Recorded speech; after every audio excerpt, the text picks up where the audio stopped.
So, about machine, pag hawak nyo ng machine is kahit ano naman pwede. So, pwedeng ganito, pwedeng ganyan, pwedeng ganyan. Depende na saan kayo comfortable.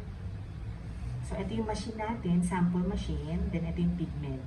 Sa pagkuha ng pigment, maganda, i-turn on nyo muna yung machine. Yan. Then, usually for PMU is slow lang yung speed. Yan. Kailangan naka-turn on, tsaka mo kukunin yung pigment. Yan. So, nakuha na yung pigment, pumasok na sa middle cartridge. So, pinakauna is yung pendulum natin. Pendulum na technique is kailangan nagpipendulum siya, no?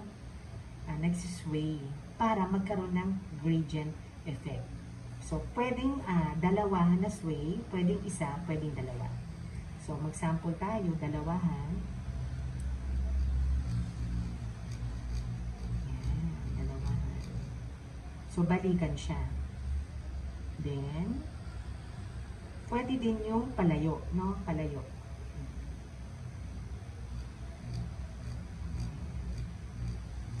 Then, pwede din yung palapit.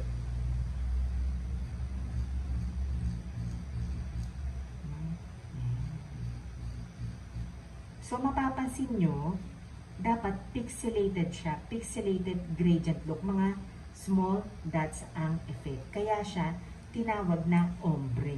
Ombrage. Micro shading. So, always remember, maganda nagsisway pendulum. Pwedeng two-way, pwedeng one-way, pwedeng one-way papunta naman sa'yo.